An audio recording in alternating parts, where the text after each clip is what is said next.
welcome back. It's Cooking with Miss Rose. Today I'm going to talk about kitchen utensils. Now you may or may not have these utensils in your kitchen. That's okay. You don't need to use them all. I use a lot. I cook a lot. So hopefully you will be cooking a lot with me. So the first one we'll talk about is a wooden spoon. This is a very important utensil to have in your kitchen. You use this utensil for mixing in bowls. When you make things, you always use a wooden spoon. And especially important when you are cooking in a pot on the stove, you need to use a wooden spoon. Because if you leave the wooden spoon in the pot, you come back, it's not hot. It's okay. If you use a metal spoon on a pot and you leave it in the pot on a hot stove, you come back, it will be hot. You do not want to use a metal spoon when you are cooking on the stove. Use your wooden spoon. Very important tool to have in your kitchen.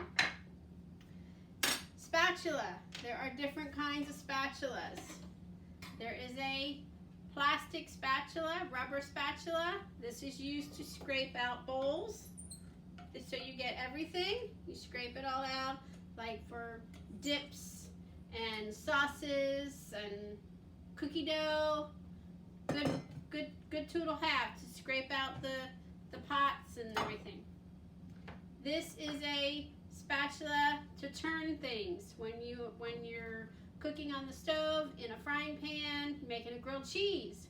You want to put it under the grilled cheese and you want to flip it. When you make pancakes, you want to flip them. We'll be making some of those, so I'll show you how to do that. This is it's plastic, so it's good to use. And this is a metal spatula that I use on my cookie sheet, which is over here. When I bake cookies, I take my cookies off my cookie sheet. This is a cookie spatula. We have tongs. I have two kinds of tongs. I have big tongs and I have little tongs. Big tongs are good for flipping in the frying pan, flipping things on the stove, so you don't have to get too close. You can also use for serving salads or serving your main dish. And little tongs, they're good for serving things, or if you have a little container, you can flip. These are good. They're rubber on the ends. Then I have a whisk.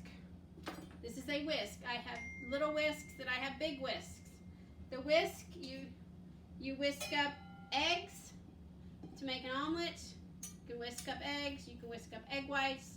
You can whisk, I don't know, different things.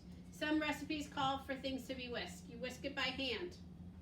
Okay, that's what a whisk is for. It adds air into your eggs. If you're making scrambled eggs, it's good to whisk them. A sifter. This is a hand sifter.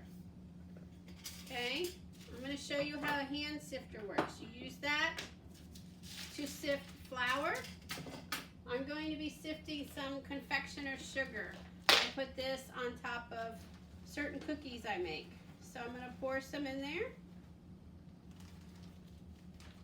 And then I'm going to lift it up and I'm just move the handle back and forth and it comes out very fine. It takes all the lumps out.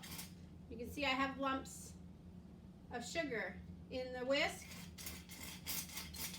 in the sifter, and I just go like that and it sifts out and it's not lumpy. It's very fine. Some recipes call for sifted flour. That's what you would do. You would sift it first. You would actually measure it first and then you sift it.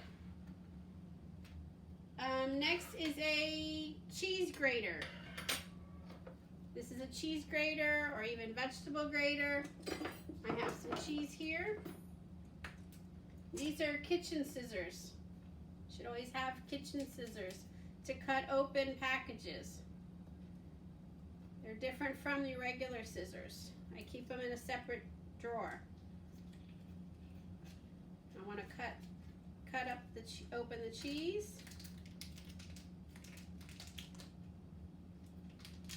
I'm going to do this over my bowl. Now you have to be careful when you're grating cheese, because it can cut you. So you have to be careful. You want to keep your fingers away. You just slide the chunk of cheese down,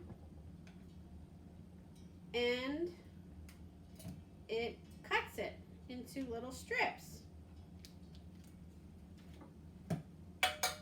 Like that. See it? You can do that, or you can buy your cheese already grated, but if you don't, you can grate it yourself. Okay, a vegetable peeler. This is a vegetable peeler. I have a few different ones. This is a cutting board. Forgot to put that on the list. It's a cutting board. This is actually a pig cutting board my son made for me. It's painted on one side. You don't use the painted side. You use this side that's not painted. It's been treated with oil, so it can be cut on. This is a carrot, and I'm going to peel the carrot. There is a sharp side to the peeler, and you want to go down, and it will peel it. You keep your one hand up here, and your other hand goes down the carrot, and you peel it. Okay? And when you get the one side, when you go all around, then you want to flip the carrot over and do the other end. And you'll use this for cucumbers and any other vegetables you need to peel. Okay, and it's nice and clean and peeled.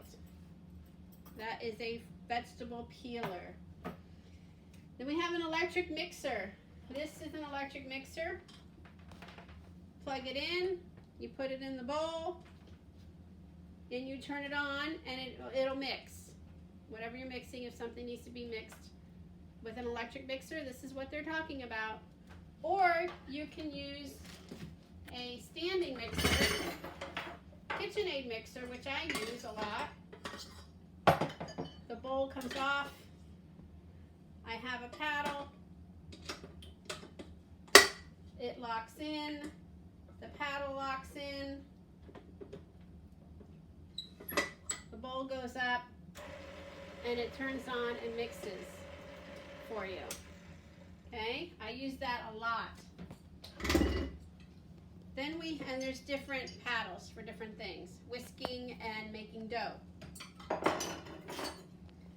Okay, and I talked about the kitchen shears, that's for cutting things.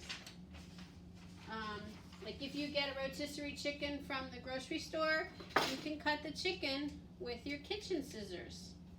Cut it up instead of using a knife. It's safer to use the scissors than the knife. Pizza cutter. This is a pizza cutter. I always keep it with the cover on. When you get a pizza, frozen pizza, it needs to be cut, you press down and you cut across after you have baked it.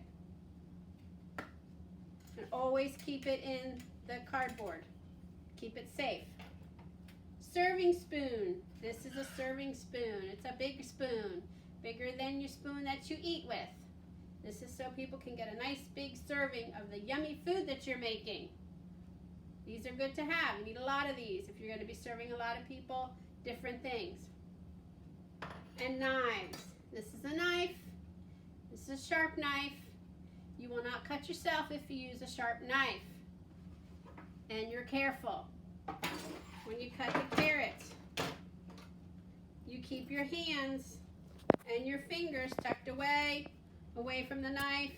You hold the knife back here, the point on the cutting board, and you push down and away, down and away. Okay? My other hand is over here.